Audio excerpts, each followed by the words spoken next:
सत्यनारायण भगवान ने की जय। हिंदू धार्मिक मान्यता के अनुसार भगवान सत्यनारायण व्रत करने से, कथा सुनने से पुण्य फल प्राप्त होते हैं। श्री सत्यनारायण पूजा भगवान नारायण को आशीर्वाद लेने के लिए की जाती है, जो भगवान विष्णु के रूपों में से एक है। इस रूप में भगवान को सत्य का अवतार माना जाता है। हालांकि सत्यनारायण पूजा करने के लिए कोई निश्चित दिन नहीं है, निश्चित समय नहीं है, लेकिन पूर्णिमा या पूर्णिमा के दौरान इसे करना बेहद शुभ माना जाता है। एक समय नौमी सारण्य तीर्थ में शौनकादिक 88 ऋषियों ने श्री सूत जी से पूछा, हे प्रभु, इस कलयुग में वेद विद्या रहित मनुष्य को प्रभु भक्ति किस प्रकार मिलेगी तथा उनका उद्धार कैसे होगा। इसलिए हे मुनि श्रेष्ठ, कोई ऐसा तप कहिए जिससे थोड़े समय में पुण्य प्राप्त होवे तथा मनवांछित फल मिले। वह कथा सुनने की हमारी इच्छा है। सर्वशास्त्र ज्ञाता श्री सूत जी बोले, हे वैष्णव में पूज्य, आप सबने सर्व प्राणी के हित की बात पूछी है। अब मैं उस श्रेष्ठ व्रत को आप लोगों में कहूंगा, जिस व्रत को नारद जी ने लक्ष्मी नारायण से पूछा था। श्री लक्ष्मीपति ने मुनि श्रेष्ठ नारद से कहा था, सो आप ध्यान से सुनो। एक समय योगीराज नारद जी दूसरों के हित की इच्छा से अनेक लोकों में घूमते हुए मृत्युलोक में आ पहुंचे। वहां बहुत योनियों में जन्मे हुए प्राय सभी मनुष्यों को अपने कर्मों के द्वारा अनेक दुखों से पीड़ित देखकर किसी तन के करने से निश्चय ही इनके दुखों का नाश हो सकेगा, ऐसा मन में सोचकर विष्णु लोक हो गए। वहां श्वेत वर्ण और 4 भुजाओं वाले देवों के इस नारायण को, जिनके हाथों में शंख, चक्कर, गदा और पद्म थे तब बनमाला पहने हुए थे, देखकर स्तुति करने लगे। हे भगवान, आप अत्यंत शक्ति से संपन्न है, मंथना वाणी भी आपको नहीं पा सकती। आपका आदि, मध्य और अनंत नहीं, निर्गुण स्वरूप सृष्टि के आदि बुद्धि व भक्तों के दुखों को नष्ट करने वाले हो। आपको मेरा नमस्कार है।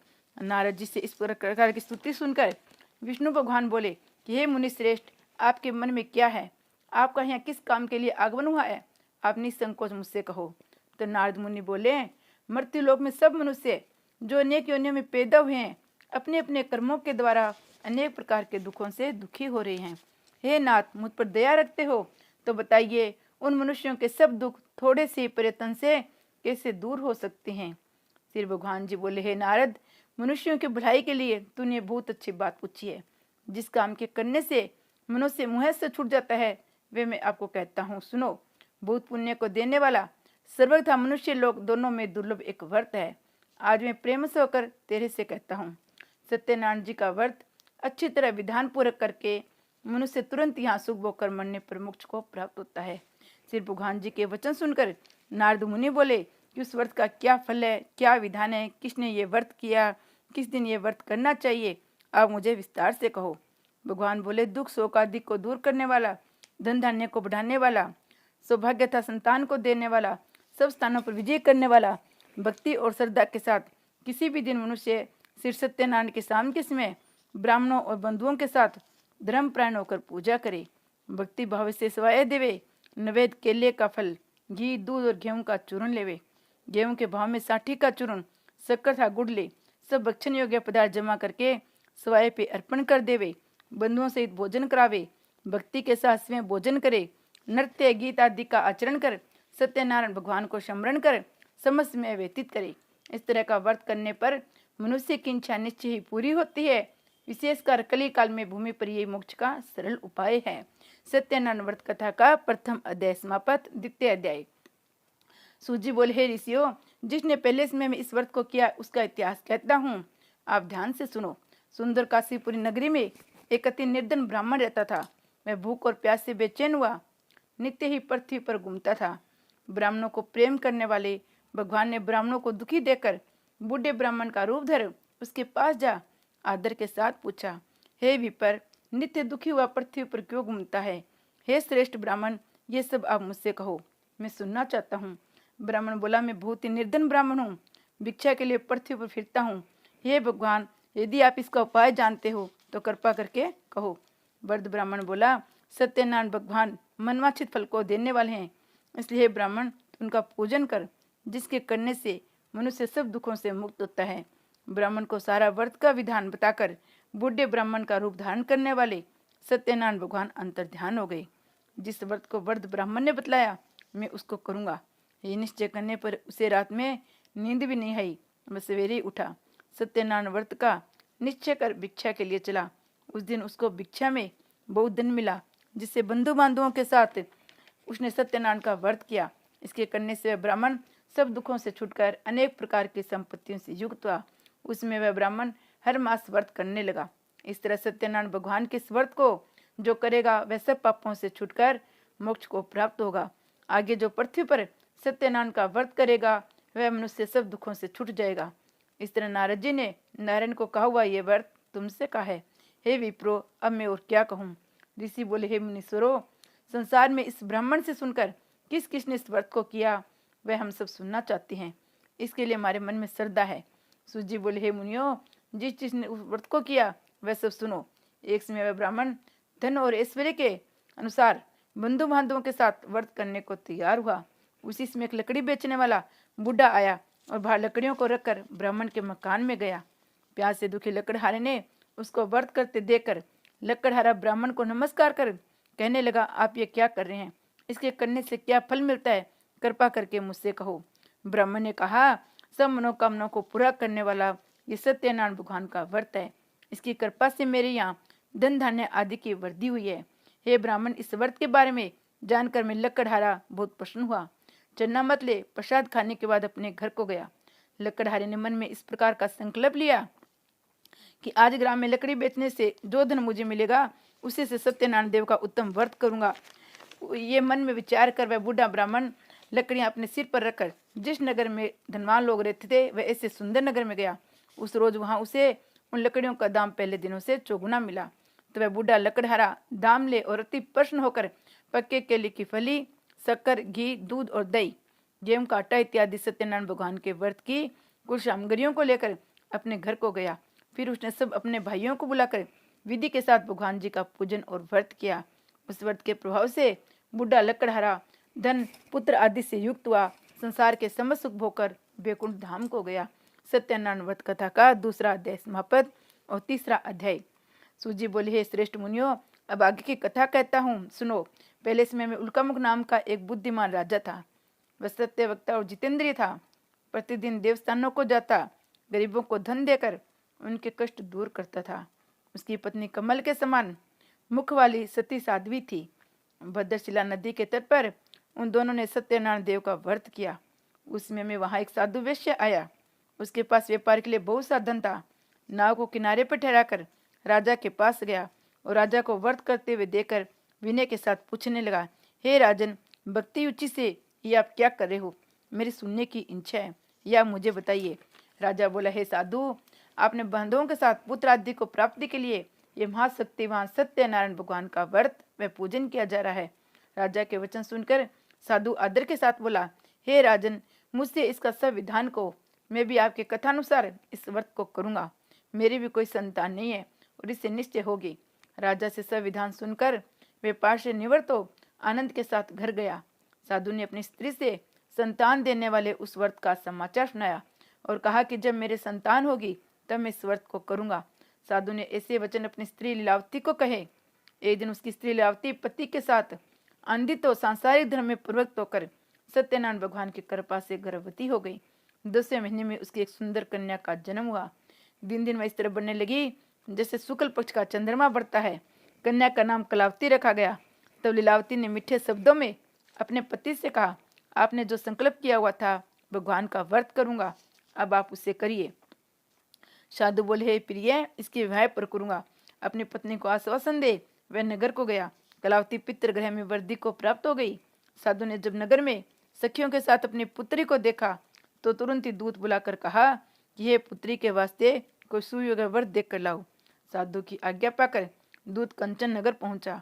वहां पर बड़ी खोज कर देखभाल कर लड़की के वास्ते सुयोग्य वनिक पुत्र को लिया। उस सुयोग्य लड़के को देखकर साधु ने अपने भाई बंधुओं सहित प्रसन्नचित अपनी पुत्री का विवाह उसके साथ कर दिया। किंतु दुर्भाग्य से वह किसमें भी उस व्रत को करना भूल गया। तब श्री भगवान क्रोधित हो गए और श्राप दिया कि तुम्हें दारुण दुख प्राप्त होगा। अपने काम में कुशल साधु बनिया अपने जमाता सहित समुद्र के समीप रतन नगर पहुंचे। वह दोनों ससुर जमाई चंद्रकेतु राजा के नगर में पहुंचे और व्यापार करने लगे। एक रोज भगवान सत्यनारायण की माया से प्रेरित चोर कोई राजा का धन चुरा कर सिंह जा रहा था, किंतु पीछे से राजा के दूतों को आता देखकर चोर ने घबराकर भागते धन को वहीं चुपचाप रख दिया जहाँ वे दोनों ससुर जवाई ठहरे हुए थे। तब दूतों ने उस साधु वेश्या के पास राजा के धन को रखा देकर दोनों को बांध कर ले गई और प्रसन्नता से दौड़ते हुए राजा के समीप जाकर बोले, ये 2 चोर हम पकड़ कर लाए हैं, देकर आज्ञा दे। राजा की आज्ञा से उनको कठिन कारावास में डाल दिया गया। उनका धन राजा ने छीन लिया। उसी श्राप द्वारा उनकी पत्नी भी घर पर बहुत दुखी हुई। घर पर जो धन रखा था चोर चुरा कर ले गई।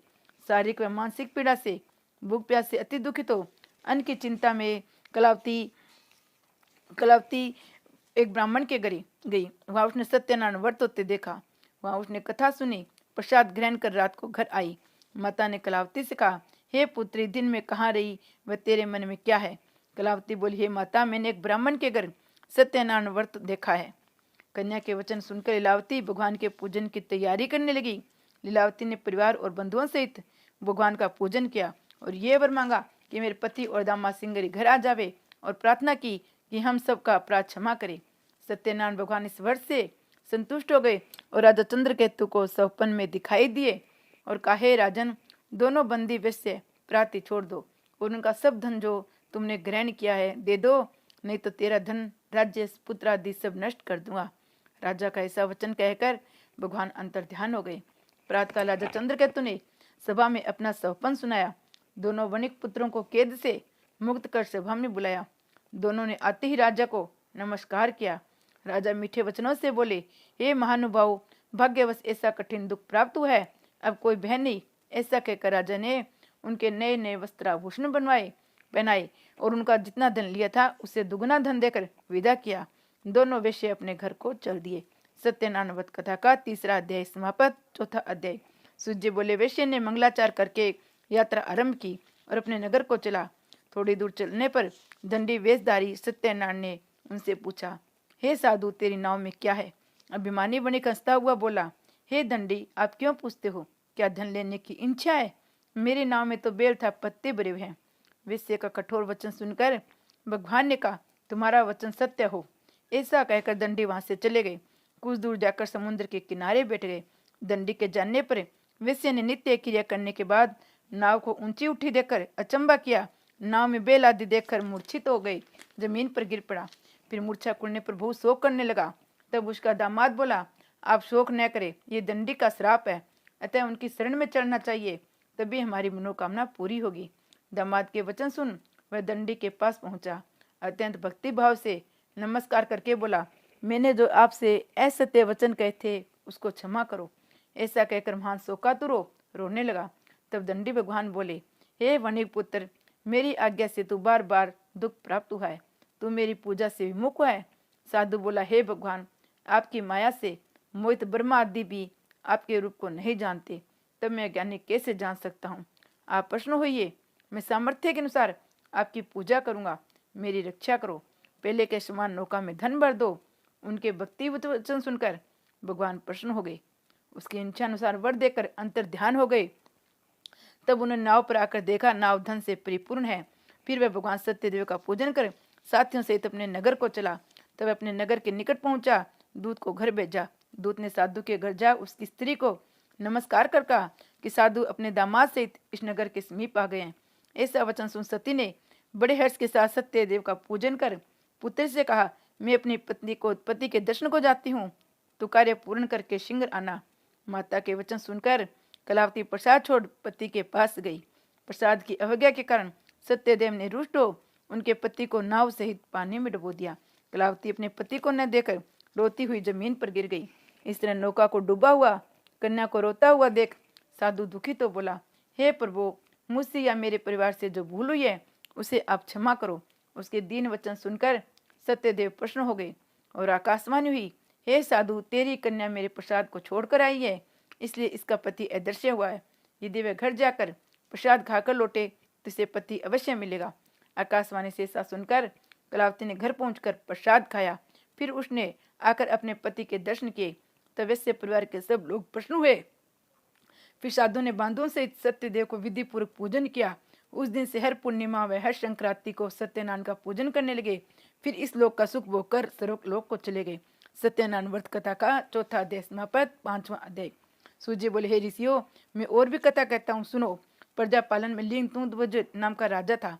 उसने भी भगवान का प्रसाद त्याग कर बहुत दुख पाया एक से वन में जाकर पशुओं को मारकर बड़ के पेड़ के नीचे आया। उसने भक्ति भाव से ग्वालों और बांधों से सत्यनारायण का पूजन करते देखा। राजा देखकर भी अभिमान वश न वहां गया न नमस्कार किया। जब ग्वालों ने भगवान का प्रसाद उसके सामने रखा तो वह प्रसाद को त्याग कर अपनी सुंदर नगरी को चला गया। वहां उसने अपना सब कुछ नष्ट पाया तो वह जान गया कि ये सब कुछ भगवान ने किया है। तब वह विश्वास कर ग्वालों के समीप गया, विधि पर पूजन कर प्रसाद खाया और सत्यदेव की कृपा से सब जैसा था वैसा हो गया और सुख भोग पर मरने को स्वर्गलोक को गया। जो मनुष्य इस परम दुर्लभ व्रत को करेगा भगवान की कृपा से उसे धन धान्य की प्राप्ति होगी। निर्धन धनी होते हैं, बंदी बंधन से मुक्त होकर निर्भय हो जाते हैं। संतानहीनों को संतान प्राप्त होती है, सब मनोरथ पूर्ण होकर अंत में वैकुंठ धाम को जाते हैं। जिन्होंने पहले इस व्रत को किया उसके दूसरे जन्म की कथा कहता हूँ। वर्ष सतानंद ने ब्राह्मण सुदामा का जन्म लेकर मोक्ष को पाया। उल्का मुख नाम का राजा दशरथ होकर वैकुंठ को प्राप्त हुआ। साधु नाम के वैश्य ने मूर्धज बनकर अपने पुत्र को आर्य से चीरकर मोक्ष प्राप्त किया। महाराज तुंगध्वज ने सिमय भू होकर भगवान के भक्ति युक्त कर्म को मोक्ष प्राप्त किया। श्री सत्यनारायण व्रत कथा समाप्त। जय विष्णु भगवान की जय। जय सत्यनारायण भगवान की जय।